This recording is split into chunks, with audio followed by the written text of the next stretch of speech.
Sunday Night Production.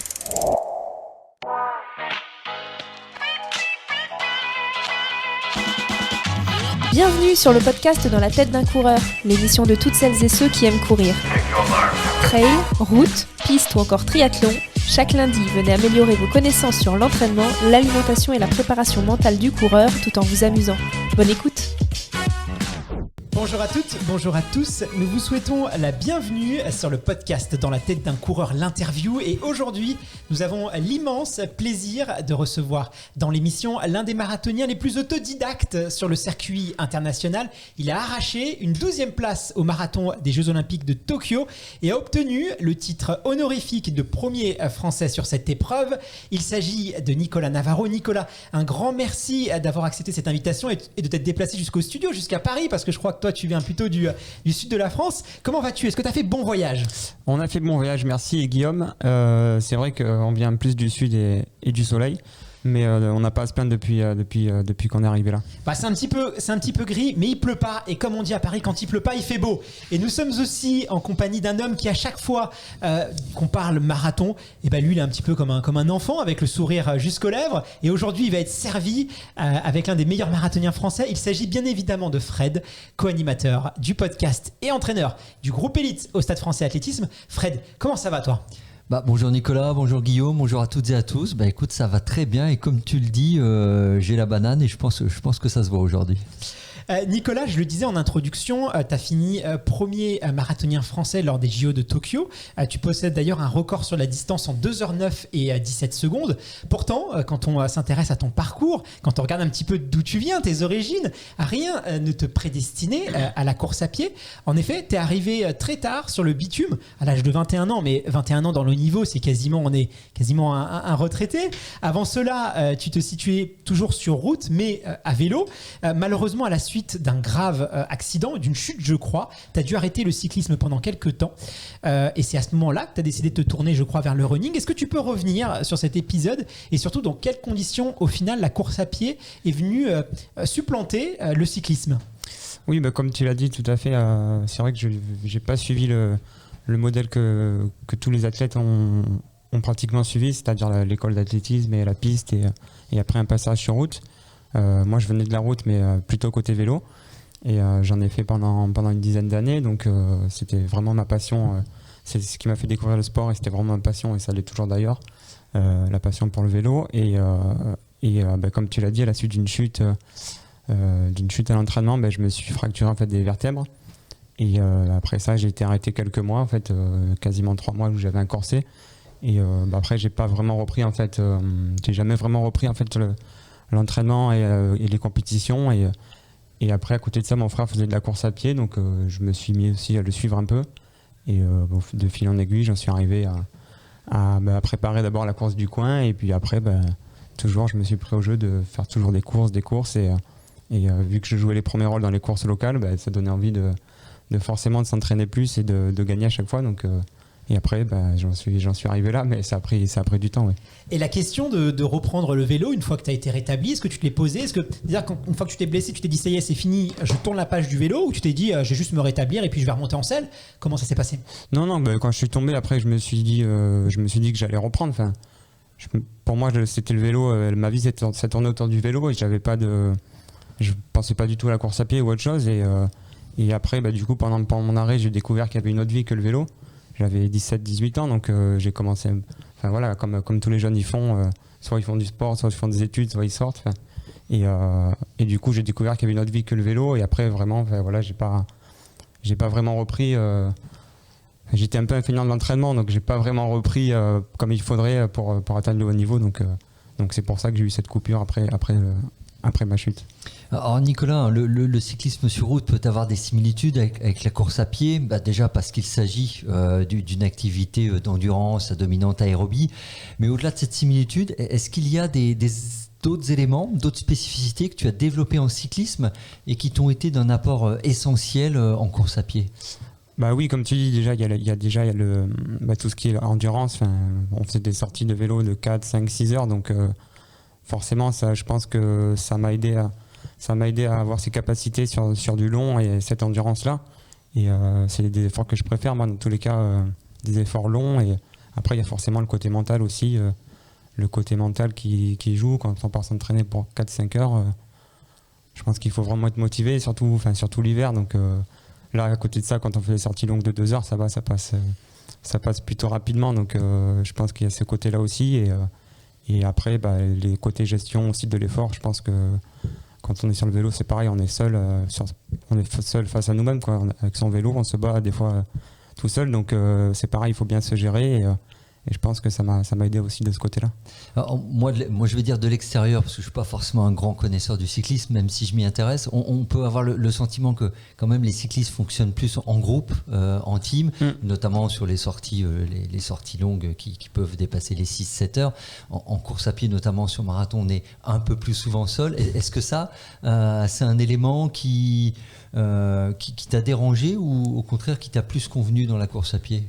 Non, c'est vrai que ça m'a pas du tout dérangé parce que j'aime bien partir seul des fois. Ça me dérange pas du tout, partir même longtemps, faire une sortie longue tout seul. Moi, ça me dérange pas du tout et au contraire, je préfère des fois même être seul que pas que mal accompagné, mais que comme ça, voilà, je gère ma sortie, je prends mon rythme et moi, ça me dérange pas du tout en tout cas. C'est marrant parce que j'ai déjà discuté aussi avec des anciens cyclistes et toi aussi, je crois, Fred, on connaît autour de nous des anciens cyclistes quasiment professionnels qui sont passés sur marathon et ils disent la même chose que toi, c'est qu'ils ont l'impression de pas s'entraîner quand ils vont sur marathon parce qu'ils font des sorties de 3-4 heures. Alors pour eux, voilà, une sortie longue de 2 heures, 2 heures et demie, pour eux c'est presque rien. Ils disent mais je retrouve une vie sociale. Comme quoi c'est aussi des fois une question de perception et que la charge d'entraînement c'est aussi par rapport à notre histoire, par rapport à ce qu'on a l'habitude de faire et que le côté perception individuelle était très important. En tout cas, il y a une chose qui est sûre, c'est que ton parcours il est complètement atypique quand on le compare en tout cas à ceux de tes camarades de l'équipe de France qu'on reçoit aussi dans le podcast. T'es arrivé sur le tard. Toi, t'as pas connu les étapes traditionnelles, c'est-à-dire la piste, le cross, le 10 000, le marathon, le semi. Tout est assez hiérarchisé, on va dire, dans un cursus traditionnel. Est-ce que tu penses que finalement ça a été peut-être un inconvénient ou un avantage? Parce qu'on dit de plus en plus que ceux qui arrivent aussi sur le tard se préservent aussi, notamment au niveau des articulations, notamment aussi de la fatigue mentale, parce que s'entraîner sur demi-fond, des fois on arrive, on est un petit peu cassé, passé 25 ans. C'est quoi toi ton regard par rapport à ça? Non, je pense qu'il n'y a pas forcément un modèle à suivre et je pense que chacun fait c'est selon les envies surtout c'est propre à chacun. Donc après oui, c'est sûr que le modèle idéal de ce qui se dit c'est la piste et après on fait de la route, du 10 km, du semi et du marathon. Mais après de plus en plus on voit des jeunes qui montent sur marathon assez tôt et qui vont très bien. Donc je pense qu'il n'y a pas un modèle à suivre en fait, c'est selon les envies de chacun et si on a envie de monter sur marathon, je pense qu'il faut pas s'en priver, surtout maintenant voilà, avec on en parle de plus en plus des chaussures carbone qui nous cassent un peu moins les jambes et les articulations et donc je pense que c'est aussi un gros avantage de ce côté-là et je pense que voilà, il faut pas forcément suivre à la lettre des plans qui sont écrits piste, route et marathon quoi. Alors, justement là tu prêches à des convaincus sur le fait d'aller sur la distance sur laquelle on a envie d'aller et pas forcément respecter les sacro-saintes étapes qui ont été prédéfinies, qui correspondent à une autre manière de faire de l'athlétisme à une autre époque. Et du coup toi quand tu as commencé à courir autour de la vingtaine, est-ce que déjà dans ta tête c'était le marathon ou tu as quand même eu une sorte de schéma personnel à te dire tiens je vais faire ça et puis à tel moment j'arriverai sur marathon ou c'était quoi qu'il arrive, j'ai commencé à courir, ça va être le marathon maintenant? Non, moi ce que je préférais c'était vraiment les efforts longs, donc j'avais pas forcément de schéma de faire des petites courses d'abord et ensuite monter sur la distance. C'était vraiment pour moi le marathon c'était un défi. Déjà je m'étais dit dans ma vie j'en ferai un et donc c'était surtout ça en fait qui me motivait à faire un marathon. Je m'étais dit ça serait un défi, voir si je peux le faire déjà et comment le faire et ça s'est passé comme ça en fait. J'avais pas forcément de schéma du tout, je n'avais pas du tout en fait. Ok. Et du coup, je crois savoir que quand tu as commencé, tu t'entraînais seul, justement, tu te faisais un peu à ta petite sauce les entraînements. À partir de quel moment tu as commencé à avoir un encadrement, un coach ou tu as intégré un club? Ça s'est déroulé comment? J'ai rejoint le club d'Aix-en-Provence, justement, c'était en 2017. 2017, je crois que c'était ça.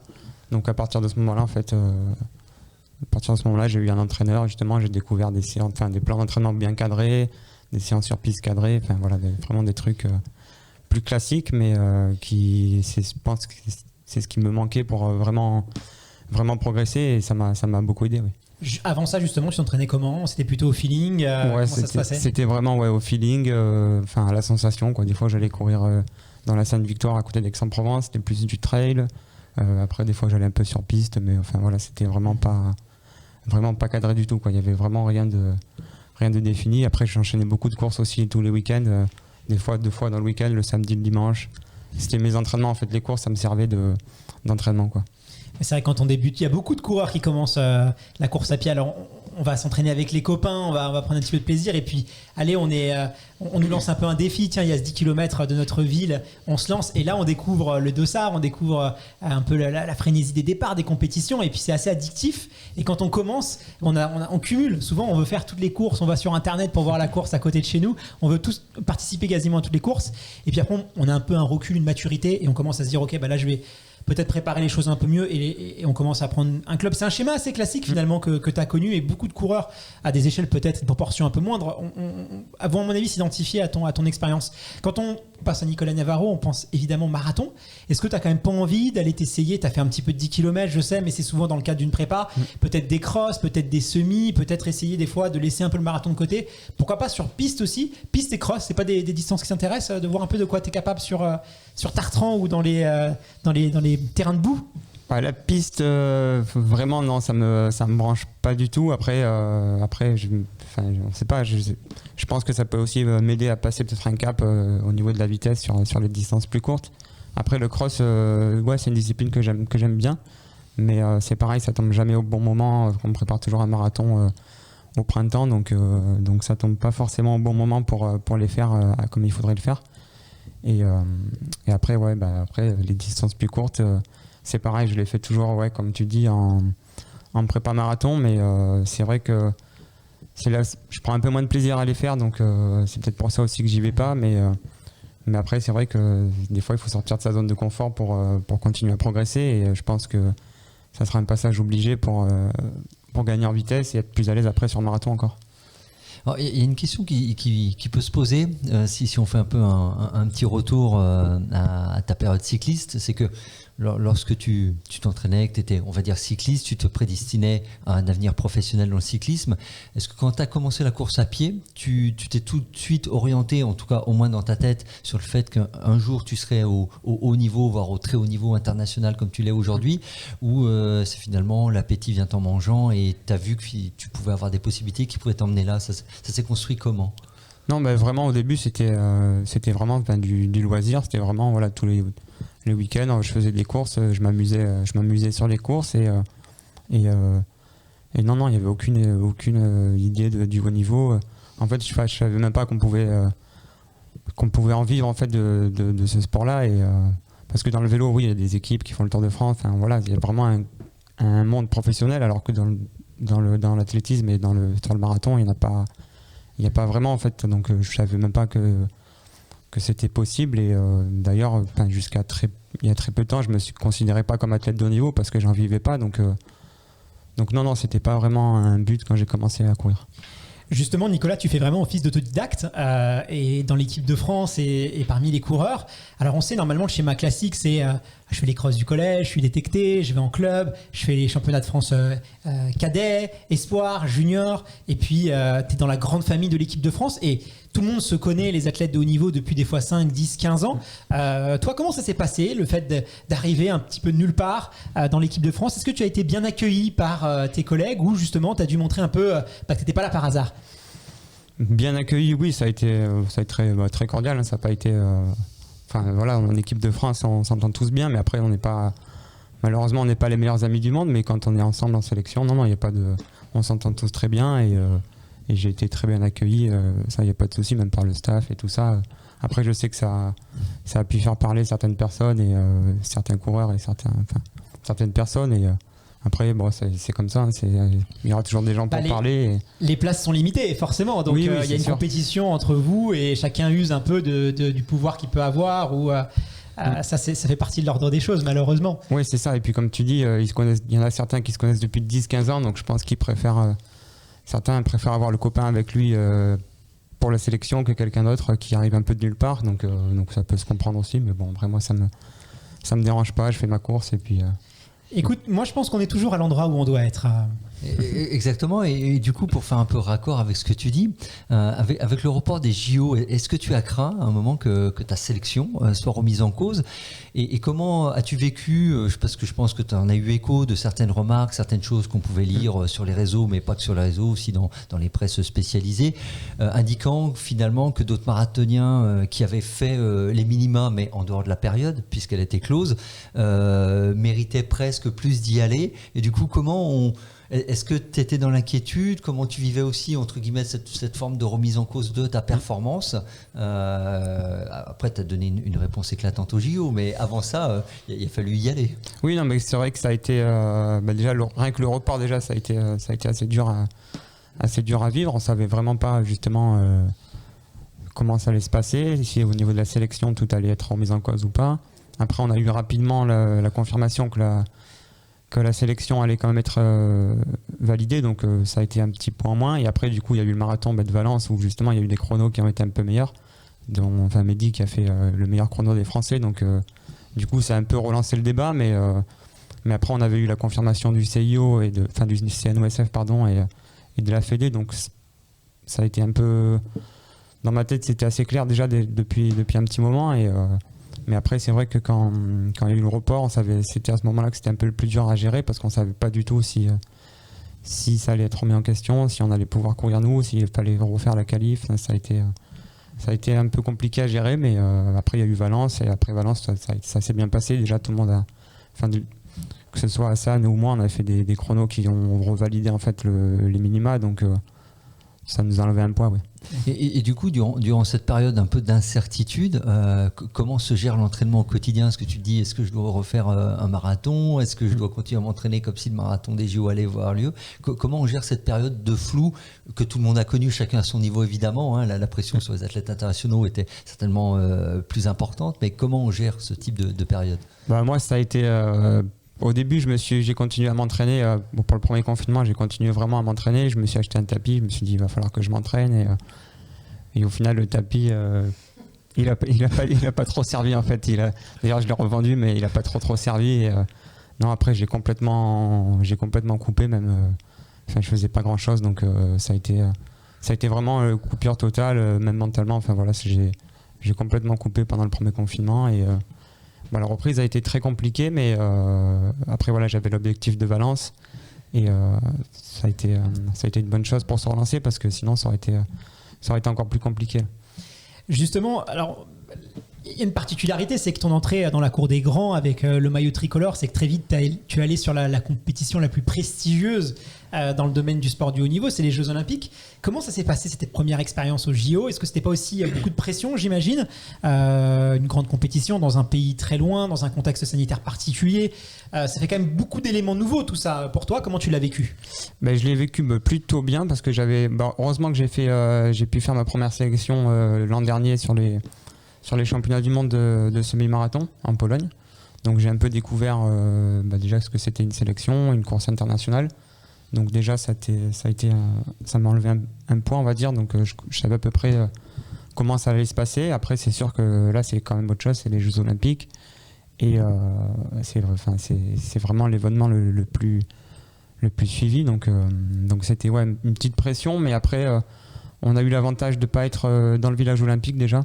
On était à Sapporo, donc on était vraiment que entre marathoniens et marcheurs. Donc on avait plus l'impression d'être sur un marathon, sur un championnat du monde de marathon qu'aux Jeux Olympiques en fait. Donc ça nous a enlevé, je pense, une pression et on n'est pas sorti de notre truc, de notre bulle.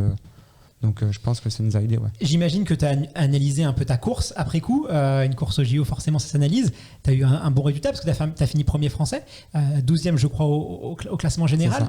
Est-ce qu'il y a quand même peut-être des choses que tu aurais pu améliorer, des choses que tu as appréciées, que tu penses que tu as bien fait? Est-ce que tu as eu cette expertise-là, ou pour toi, c'était parfait et il ne faut pas chercher à analyser plus que ça?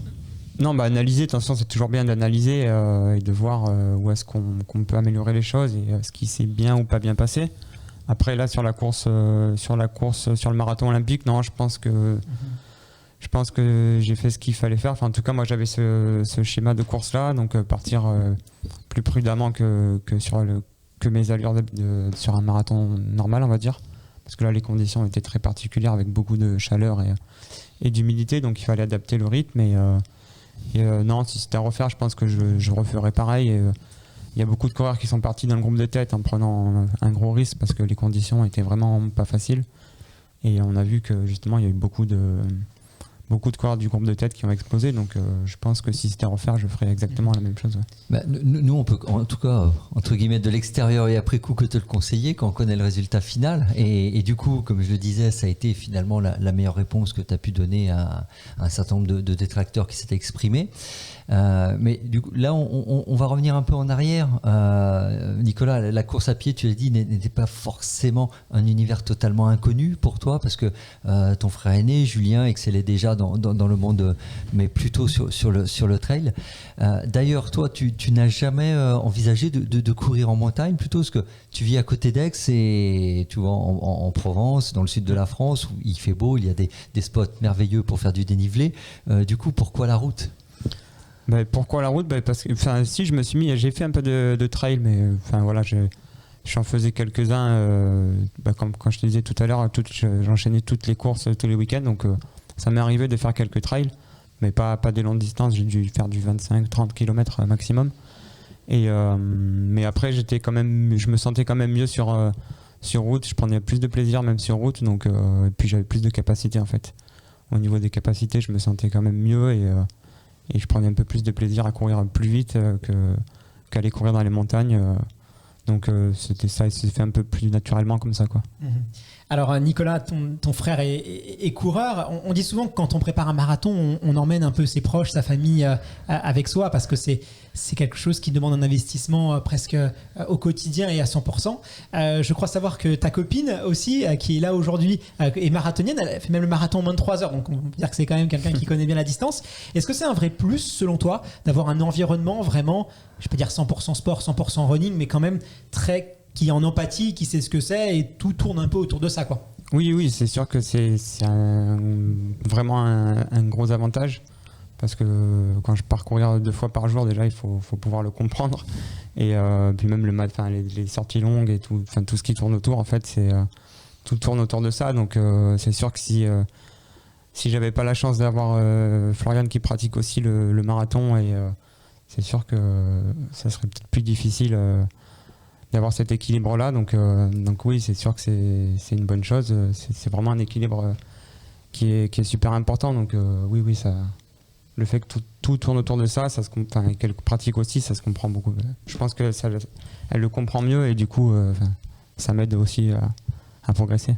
Mais du coup, au-delà de ton frère, de ta compagne, on sent que tout ton environnement est construit autour du marathon, parce que tu fais partie d'une team qui porte le nom de Marathoniac quand même, donc là ça fixe les choses. Est-ce que pour toi c'est vraiment important d'avoir un environnement qui soit presque déterminé, pas au-delà de la course à pied, sur une distance précise, la distance que tu pratiques ? C'est vrai que du coup oui, c'est pas forcément un cercle fermé, mais c'est vrai que du coup on a cette passion pour le marathon tous au sein du groupe Marathoniac, donc c'est vrai que ça aide forcément.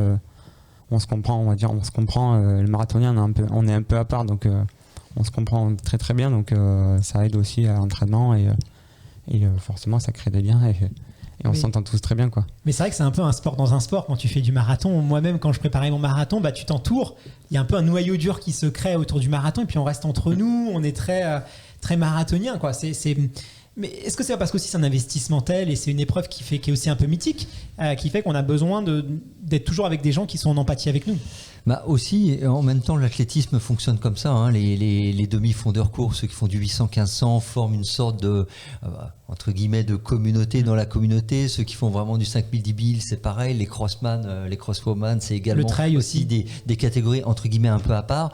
Parce qu'à un moment, effectivement, on doit pouvoir être concentré sur son objectif, sportifs et partager, voilà, même si ça reste de la course à pied, partager les mêmes spécificités. Et d'ailleurs, est-ce que, Nicolas, ton passage pro et ton changement de club vient impacter la structuration team que tu avais avec le club d'Aix et Marathoniac, ou c'est totalement dissocié ? Non, c'est totalement dissocié. Là, vraiment, voilà, j'ai rejoint le club de la SCO Sainte-Marguerite à Marseille, justement, donc, pour pouvoir être pro à 100%. Et du coup, ce qu'on voulait aussi, c'est que je garde cet équilibre avec mon entraîneur et mon groupe d'entraînement. Donc de ce côté-là, non, ça ne changera pas. Je m'entraînerai toujours sur Aix-en-Provence. Et voilà, j'avais besoin quand même de garder cet équilibre, de ne pas tout chambouler du jour au lendemain, changer d'entraîneur, changer de lieu d'entraînement et de groupe. Enfin, ça aurait été vraiment beaucoup trop de changements. Donc là, c'est le club, je change. J'ai été au club d'Aix pendant 5 ans, donc ça m'a permis de grandir. Mais maintenant, voilà, je pouvais. On n'a pas réussi à trouver une solution pour que je passe à 100% professionnel. Donc ce sera à Marseille et ça sera un nouveau challenge aussi. Ça fait du bien aussi de changer. Donc voilà, changer, mais sans trop changer non plus. Donc juste ce qu'il faut. Ouais, c'est ça. Effectivement, Fred le rappelait, mais jusqu'aux Jeux Olympiques de Tokyo, tu étais salarié, parce que je crois que tu bossais pour une célèbre chaîne d'équipements sportifs français où tu étais conseiller vélo, pas course à pied, bizarrement, tu étais resté dans le vélo. Là maintenant, ça y est, tu es 100% dédié à la pratique du running. Concrètement, qu'est-ce que ça change pour toi maintenant que tu as un petit peu de recul sur tout ça ? Ça va changer. Là, pour le moment, ça change pas grand-chose parce que j'avais déjà pris des congés sans solde pour préparer mes 2 derniers marathons. Donc, on va dire que le quotidien là, pour préparer Valence, c'est le même que d'habitude, on va dire. Et ce qui va changer, ça sera surtout à la reprise où après le marathon, je vais pas retourner au travail. Donc je pense que c'est là que ça va faire bizarre et que je vais vraiment me rendre compte que maintenant, c'est mon métier de courir. Donc ça va changer surtout au début d'année prochaine. Et après, c'est comme je disais, ça va me permettre surtout de pas forcément m'entraîner plus, mais m'entraîner, m'occuper de tous les à côté, en fait, tout ce qui est soins kinés, faire de la récup chez le kiné, chez l'ostéo, tout ça. Dormir, les siestes, ce genre de exactement, choses ouais. Tout ce qui me manquait en fait en période de charge et donc c'est vraiment important pour la progression, donc voilà, ça va me permettre de tout ça aussi. Justement, c'est une question qu'on peut se poser quand on passe professionnel. C'est pas simplement 100% du temps qu'on va pouvoir consacrer à s'entraîner de manière pure et dure. Est-ce que du coup, ce passage pro a modifié ou va modifier dans la construction que tu es en train d'élaborer l'équipe qui est autour de toi, peut-être une équipe plus complète, tu faisais référence à des kinés ou autres. Est-ce qu'il y a des choses du coup qui vont évoluer, qui vont te permettre d'optimiser ta préparation ? C'est vrai que oui, ça va me permettre, voilà, comme tu dis, d'aller de construire, d'élargir mon équipe autour de moi. Donc là, j'ai déjà un kiné, un ostéo qui me suivent, mais en fait, j'y allais que quand j'étais vraiment, que je pouvais plus courir, donc ou que j'étais vraiment à la limite. Donc c'était plus des soins pour me remettre sur pied. Donc là, ça va être plus dans la prévention et dans la prévention et pour vraiment continuer à progresser. Donc ça va être important de faire ça, de mettre en place ça dès la rentrée. Donc dès janvier en fait. Si on s'intéresse, on revient un petit peu sur ton passé de cycliste. Est-ce que le vélo occupe toujours une place importante pour toi ? Je crois que tu te déplaçais pas mal à vélo aussi. C'est quoi le rapport que tu as gardé avec ce sport-là ? Oui, le vélo, ça reste vraiment une passion et j'adore regarder le vélo à la télé et je le pratique de moins en moins parce que du coup, je cours de plus en plus et ça prend quand même du temps et maintenant, avant sur mes prépas marathons, avant je continuais de faire du vélo, mais là j'en fais plus du tout. Mais oui, après ça reste vraiment une passion et l'été quand je suis en coupure, par exemple, on fait pas mal de vélo avec ma compagne, avec Floriane. Donc ça reste vraiment une passion mais plus pour l'entraînement par contre. Alors du coup, est-ce que tu maintenais une activité vélo lorsque tu travaillais encore, parce que je crois savoir que tu allais au travail en vélo justement, donc là maintenant ça va être quasiment réduit, donc si je comprends bien dans ce que tu dis, tu fais pas partie de cette vague, de cette vogue actuelle qui estime que l'entraînement croisé est un peu l'alpha et l'oméga de la réussite. Maintenant que tu es totalement pro et que tu n'as plus forcément l'obligation de te servir ton vélo pour aller au travail, la quantité de vélo va se réduire à peau de chagrin dans ton entraînement hebdomadaire? Oui, bah là, sur la prépa, non, c'est sûr que je ne ferai pas du tout de vélo. Enfin, ça fait maintenant 2 ou 3 prépas marathon que j'intègre plus du tout de vélo. Donc maintenant, ouais, j'ai pris le parti de vraiment que courir et pas croiser les entraînements. Mais c'est intéressant parce que c'est vrai que quand on regarde les meilleurs marathoniens mondiaux, même si c'est toute proportion gardée, mais ils sont au Kenya, en Éthiopie, évidemment, on ne pratique pas du tout, déjà parce que les routes ne le permettent pas, mais même si elles le permettaient, je ne suis pas sûr qu'ils pratiqueraient l'entraînement croisé. Je sais qu'il y a très peu d'athlètes aussi professionnels qui l'utilisent. Alors on a eu Maïva Danois qui, elle, a fait 2h45, je crois, sur marathon pour son premier marathon, qui, elle, au contraire, nous a vraiment dit que finalement, elle avait très peu couru et tout optimisé sur le vélo.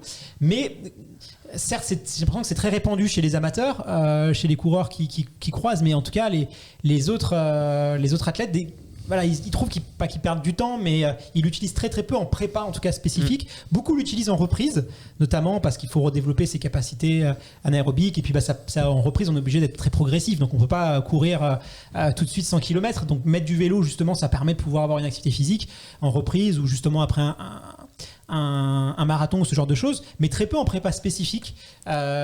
Pourquoi ? Parce que ça semble plutôt séduisant quand même sur le papier, et ça vient un peu à contre-courant de ce qu'on peut attendre, en tout cas dans le sport amateur.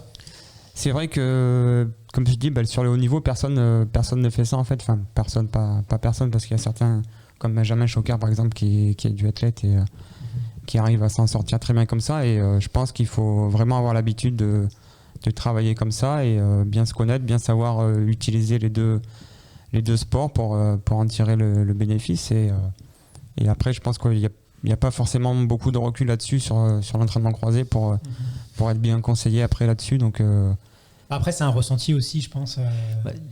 Ouais, c'est un ressenti, et puis c'est culturel. Le vélo, c'est aussi culturel. Donc il y a des régions, des zones où on va plus le pratiquer, et comme tu le disais, un certain nombre de pays où on ne va pas pratiquer l'entraînement croisé, parce que c'est, même dans l'esprit, c'est hors de propos d'avoir une telle pratique. Nicolas, je te propose maintenant qu'on s'intéresse un peu à la relation et le rapport que tu entretiens avec le public, parce que moi j'ai remarqué qu'il y avait une vraie sympathie autour de toi. Je pense que beaucoup de coureurs et de coureuses peuvent aussi s'identifier, et puis tu as une personnalité peut-être qui touche un peu plus le monde du sportif amateur. Mais avant ça, j'aimerais qu'on évoque un sujet peut-être un petit peu moins glorifiant. Le monde de la course de fond a connu quand même une période assez trouble ces dernières années, avec notamment la suspension de Clémence Calvin, Ophélie Boxberger, ou les révélations d'une journaliste allemande sur Morad Amdouni. Tout ceci n'est pas forcément sans conséquence sur le public, et notamment autour du marathon. Malheureusement, au fil de ces affaires, beaucoup de personnes sont devenues un petit peu paranoïaques, et aujourd'hui on se pose de plus en plus de questions autour des performances. Toi aussi tu as connu une ascension assez impressionnante, et forcément ça a suscité aussi des doutes. Il y a eu des articles, pas mal de choses qui ont pu tourner. Avec le recul aujourd'hui, est-ce que tu comprends qu'on ait pu remettre en cause des performances, ou au contraire est-ce que tu as trouvé ça plutôt injuste? C'est un peu des deux la réponse. Je comprends, parce qu'il y a eu tellement de... Enfin, dès qu'il y a une affaire, forcément on remet tout en doute, et on en vient à douter de tout le monde, et de ceux qui sont encore meilleurs que ceux qui se sont fait attraper. Donc forcément ça peut se comprendre de ce côté-là. Après oui, je trouve ça injuste, parce que moi j'ai toujours fait ça pour le plaisir, et pour me faire plaisir, et pas pour venir emmerder tout le monde, et qu'on me traite sur des réseaux. Il y a eu des propos qui ont été vraiment déplacés, donc au début ça m'a vraiment touché, et après j'ai réussi à passer à autre chose, à me dire que les gens qui sont sur les réseaux et qui critiquent, s'ils ont envie de perdre du temps, ils perdent du temps sur les réseaux, ils parlent, et puis voilà. Moi maintenant je passe à autre chose, je prête plus du tout attention à ça, et c'est pas plus mal en fait. Et est-ce que tu penses pas que tu as payé aussi en quelque sorte le fait que tu sois peut-être un peu autodidacte, que tu sortes un peu des cadres, et que finalement, malheureusement, même s'il y a une image toujours un peu romantique au fait d'être autodidacte, et qu'on trouve toujours que c'est quelque chose dans la réalité, peu importe, que ce soit dans un milieu professionnel ou n'importe où on est, on nous fait toujours un petit peu payer le fait de pas d'être un peu différent dans son cursus. Est-ce que tu penses que ça a joué aussi ça, et que les gens sont peut-être allés un peu fort, un peu vite dans les conclusions? Oui, c'est sûr que on va dire que j'arrive un peu de nulle part dans le monde de l'athlétisme, donc forcément c'est sûr que ça en dérange, ça a dû en déranger certains, et ça en dérange encore certains, donc donc oui, ça, je le comprends tout à fait. Enfin, je le comprends, non, pas forcément, mais je suis d'accord avec ça, quoi. Enfin, c'est que là, ils me connaissent pas et je sors un peu de nulle part, donc oui, ça dérange et puis ça fait parler, donc s'ils veulent perdre du temps à parler, ils parlent, et puis moi je continue à courir, à prendre du plaisir, et après c'est comme ça que ça se fait, ça sera toujours comme ça en fait. Il y a un autre élément qui te caractérise, c'est la transparence que tu as vis-à-vis de tes entraînements. Tu partages pas mal de tes séances, de ton programme sur Strava dans une démarche assez naturelle. Pour toi, c'est important de pouvoir communiquer ta passion, ce que tu fais, et finalement, pour toi, il n'y a rien à cacher en tout cas? Ah non, il n'y a vraiment rien à cacher, que ce soit au niveau entraînement ou autre. De toute façon, dans tous les cas, il n'y a vraiment rien à cacher. Donc moi, c'est vraiment un plaisir de partager mes séances, et si ça peut donner des idées pour des coureurs amateurs qui n'ont pas forcément de club ou d'entraîneur, voilà, s'ils peuvent s'inspirer de ça, tant mieux. Et si ça peut donner de la motivation à certains, tant mieux aussi. Et à la base, c'est pour ça que c'est fait aussi sur les réseaux sociaux. Donc c'est... Et les gens t'en parlent justement quand tu les croises en course, tiens, t'as fait tel type de séance, est-ce que ça suscite des échanges auprès? Oui, parce que t'as d'autres athlètes qui justement, eux, c'est blackout total, et c'est assez rare en fait de communiquer tout ça. Oui, c'est vrai qu'il y a beaucoup de monde qui... c'est vrai que je suis assez suivi sur Strava, donc c'est vrai qu'il y a beaucoup de monde qui m'en parle et qui me disent qu'ils me suivent beaucoup sur Strava, et que c'est justement ça les inspire et que ça les motive.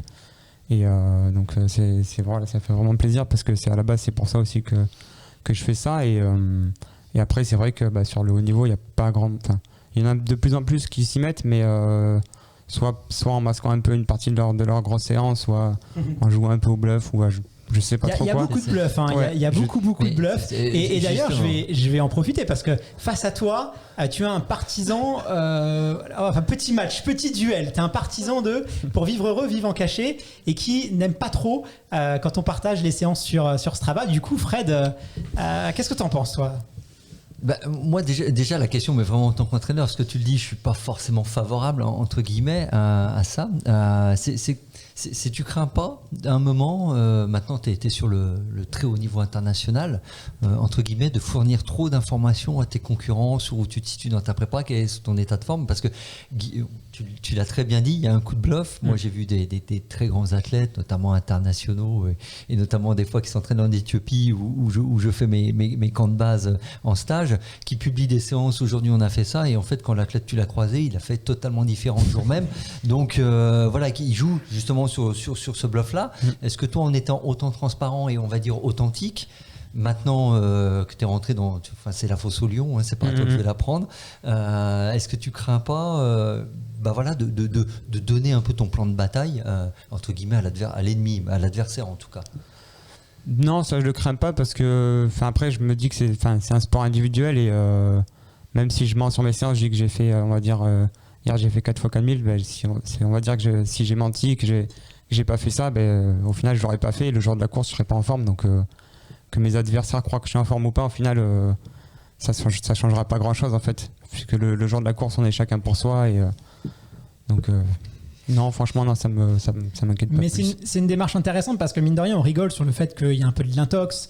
On sait qu'il y a des coureurs soit qui vont se rajouter des séances, t'as ceux qui vont au contraire prétendent qu'ils s'entraînent très très peu. Même dans le vélo ça se fait beaucoup. Dans le vélo ça se fait beaucoup. Dans le vélo c'est encore plus. D'ailleurs ça vient peut-être du vélo, le fait que... Mais c'est... souviens-toi, on a connu des coureurs un peu comme ça. Si tu les écoutais, finalement s'ils s'entraînaient ils seraient champions olympiques. Très récemment on a vu un athlète qui avait fait premier français sur le semi-marathon de Paris en 1h03, et qui prétendait faire 3 footings par semaine.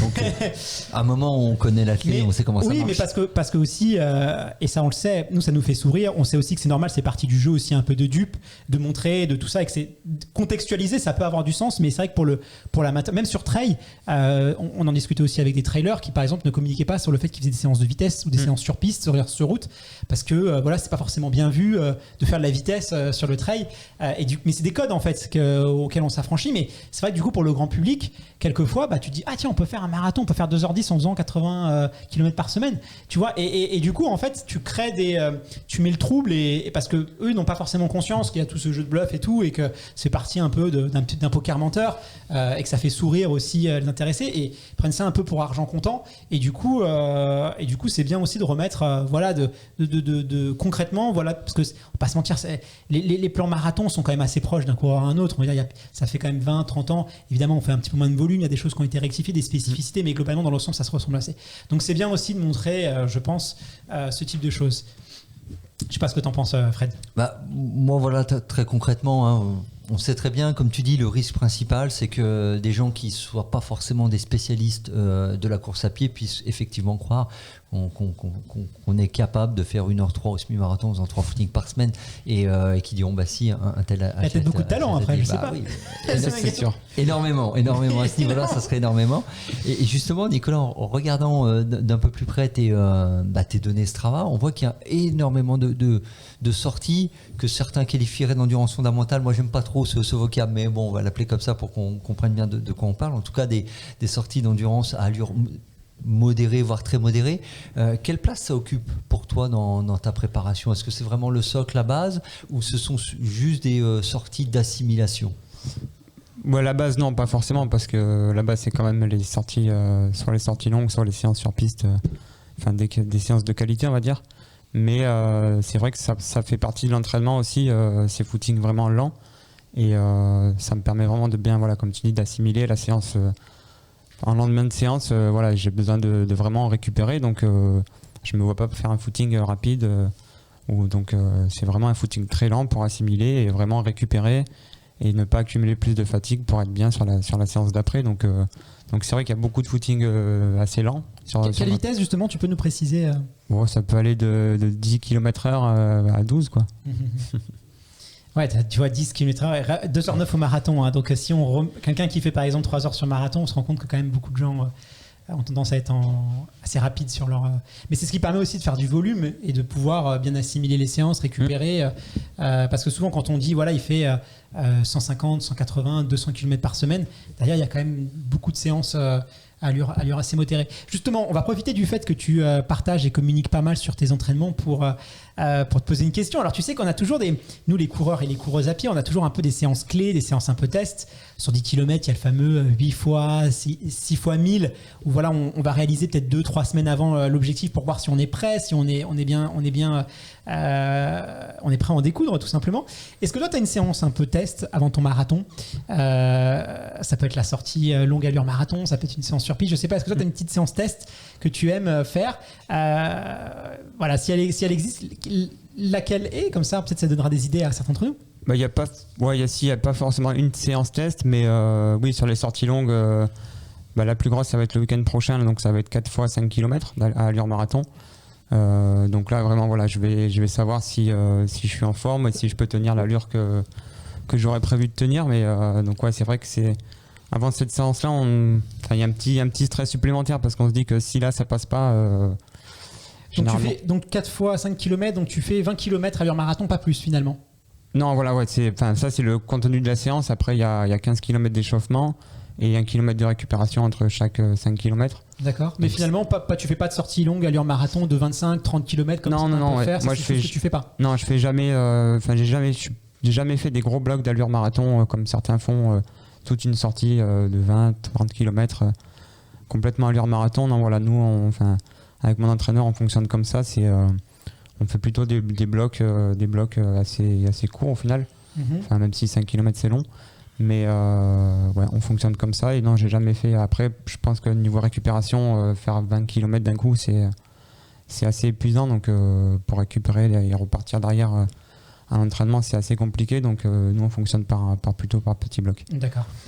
Et justement, sur ces séances tests, est-ce qu'il t'est déjà arrivé dans les prépas marathons précédentes de pas totalement la réussir, ou est-ce que ça est toujours, en tout cas, elle t'a toujours donné un résultat fidèle par rapport à ce que tu allais accomplir derrière, et au cas où des fois la séance n'était pas totalement réussie, comment tu réajustes à un mois et demi de l'échéance ? Réussi, ça a toujours été, ça s'est toujours bien passé, on va dire. À part une année où j'étais avec mon frère sous la pluie, vraiment c'était vraiment le déluge. C'était, je crois, une des pires séances de toute ma vie.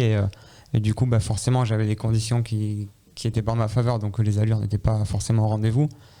Mais après, sur la semaine d'après et les semaines d'avant, je sentais que j'étais quand même pas trop mal à l'entraînement. Donc voilà, ça m'a quand même mis en confiance.